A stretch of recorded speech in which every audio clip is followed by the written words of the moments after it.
Doug, you did a lot of work, I guess over 20 years ago, when you published your book, Creation and Change. And you recognized that something was happening. What was that? What did you see going on? I saw that so much of the evangelical community felt it necessary to make common cause with some form of evolution, usually called theistic evolution, and thus not to interpret in a clear historical literal reading the first 11 chapters of Genesis, particularly the first 2.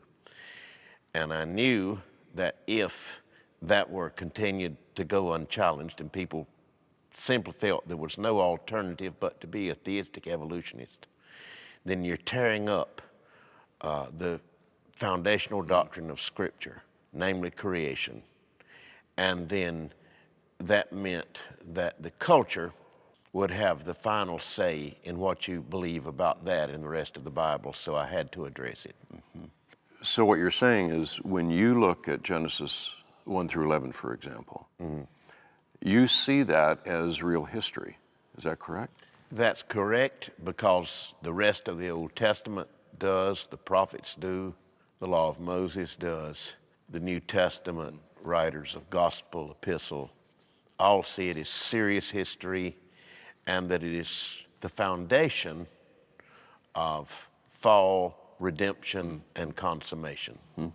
So you're saying there is this internal evidence from the rest of the Scripture that looks back at those chapters and says, this is real history. Exactly, and that explains the basis of reality. And so if you play fast and loose with that, you have very severe problems in the whole structure of biblical truth and of church theology. Well, your expertise is really in the whole area of the history of church as well. What about the church fathers? Is this controversy new, or has it existed for 100 or thousands of years?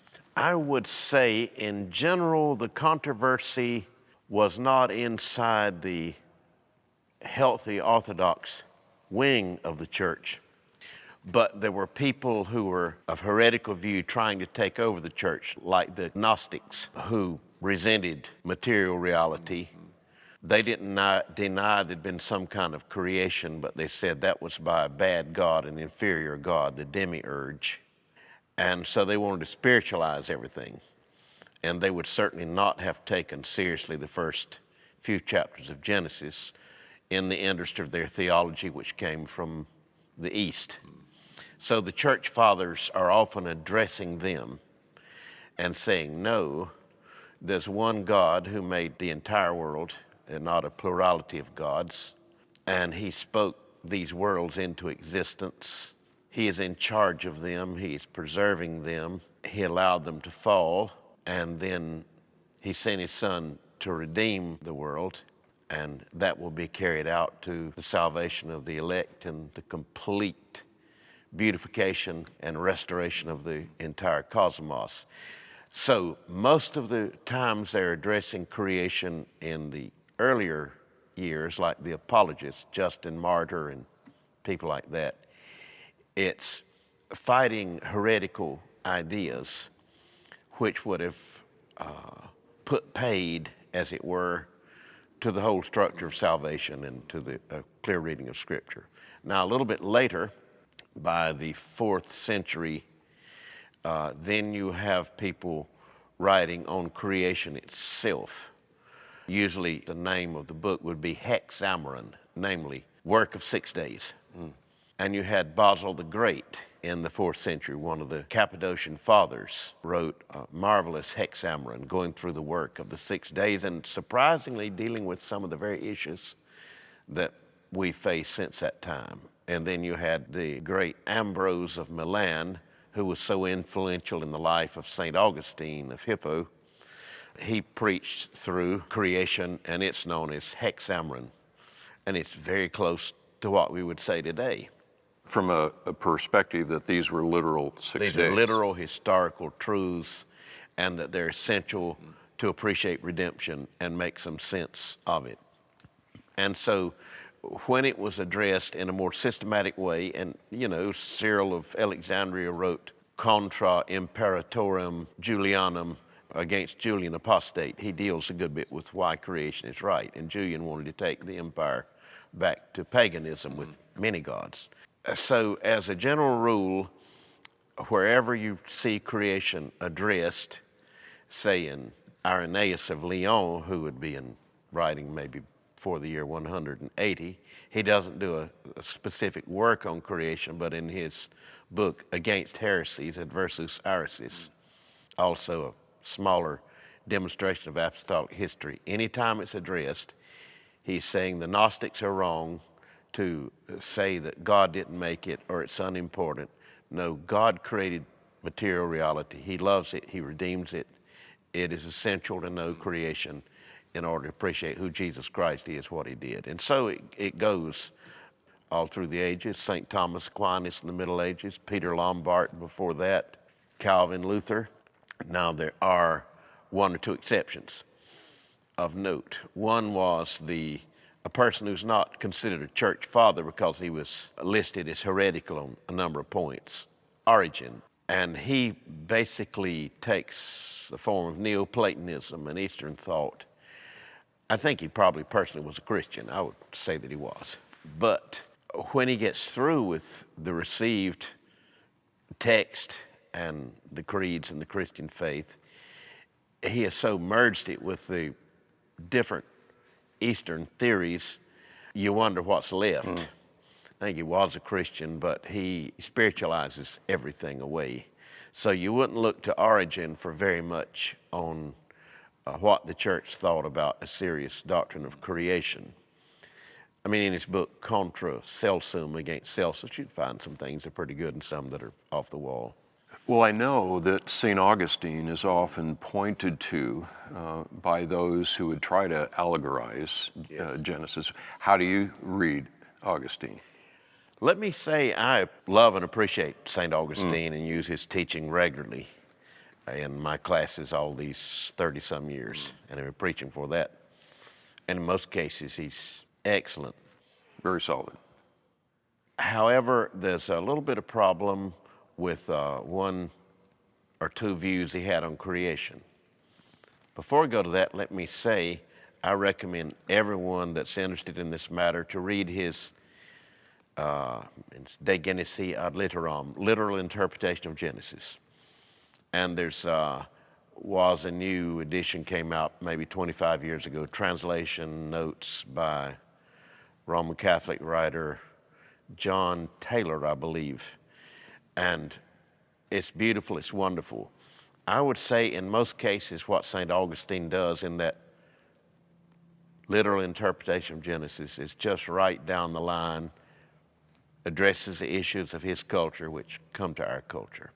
However, he has one major peculiarity, and that is he says he believes that God created everything in one split moment of time rather than taking 6 actual days.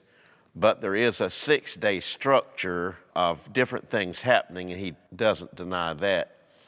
And he believes that was in order to accommodate the angels and angelic knowledge.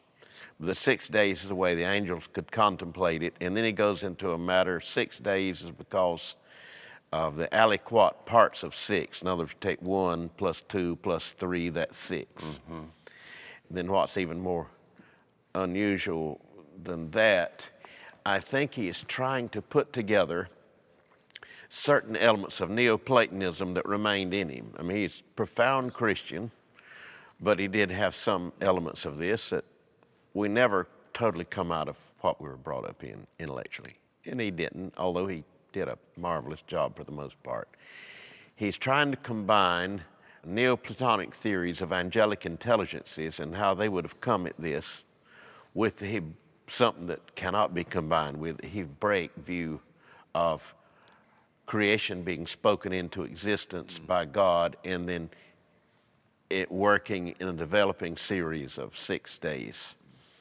And so he's not entirely successful there because I think he's trying to work together two essentially incompatible systems, namely some theories of Neoplatonism and straight Hebraic teaching on physical reality. Well, as we move forward in time then from Augustine, where do you see all of a sudden the thought beginning to work its way in that there is something less than a historical record found in Genesis? I think Dr. Nigel Cameron, who used to be warden of Rutherford House in Edinburgh, now he's in various ministries in this country, he did a book a number of years ago, which unfortunately is out of print, Evolution and the Authority of the Bible, in which he shows that the whole church, as far as commentators and creeds on into Protestant confessions, held straight six-day creation until the European Enlightenment. And particularly two things happened, well, many things happened in the European Enlightenment, two things particular reference to creation. One is there was the introduction of the thought of vast geological ages being evidenced by geological structures. That was happening in the late 18th century. And then in the 19th century, of course, we have Charles Darwin. It was not that theories of evolution were totally novel. They weren't, because if you go back to certain of the pre-Socratic philosophers, Democritus, Leucippus, and others, they held some kind of evolution. But the Christianity had purged that out and said it's ridiculous, and it goes way underground. It's able to come back to the surface by the European Enlightenment. Geology first, and then with particularly Darwin. I mean, his grandfather was teaching, Erasmus Darwin, but Charles Darwin's major work came out in 1859 and sold out in about 2 days because people were so desperate to find an intellectual alternative to divine creation. Well, Cameron shows that when about 5 or 6 years after Darwin's book became popular, i.e. by the late 1860s, there was scarcely a Protestant commentary that didn't accept some form of evolution, or at least say, this is a matter best left to the scientists, let's deal with the spiritual. It happened that fast. It happened that fast within 6 or 7 years. Now, there were exceptions. Good Bishop Wilberforce resisted it, and there were a few that resisted it, but let's say 3 or 4 resisted it, and in the English, French, and German-speaking worlds, 100 gladly accepted it, or at least refused to deal with it. So that's how quickly it happened.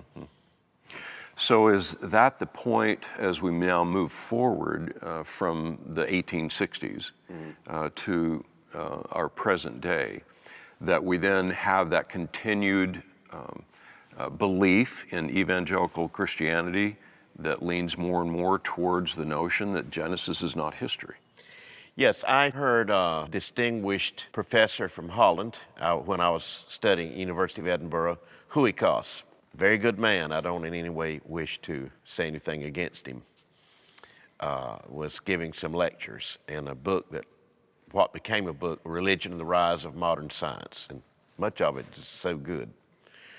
But I raised my hand and as a student and asked him, what do you think about Morrison Whitcomb? Because he was a scientist. What do you think about Morrison Whitcomb, the Genesis flood? And he said, well, I can tell you, I was asked by publishers, should it be translated into Dutch and published? And I said, absolutely not. It will be offensive. He said, if we take this is literally what he said, if we take a stand on a literal interpretation of Genesis, as do Morris and Whitcomb, it is very likely to make the gospel incredible to intellectuals and particularly to young people. If we do what they did and say that the evolutionary scene for the last 100 or more years is to be challenged on a scientific basis, we will lose respect for the gospel of salvation, so we cannot do it. That was his answer. And I think, I mean, he's a good man. I don't agree with his point of view. But I think he would be speaking for the vast majority of those that feel you have to be a theistic evolutionist or you will make the gospel incredible to our culture, which has for whatever 150 years accepted some form of evolution. Is that a fair answer? Yes. But what you're saying is that that position is not the historical position of Christianity. It's more recent. Yes, it is post-1750s, post-1760s. It's that recent. Right. But especially post-Darwin in the 1860s. Particularly post-Darwin. It was a major collapse of Christian intellectuals before it. Somebody wrote an article. Was a man's name Livingston? I think I referenced him in that little book.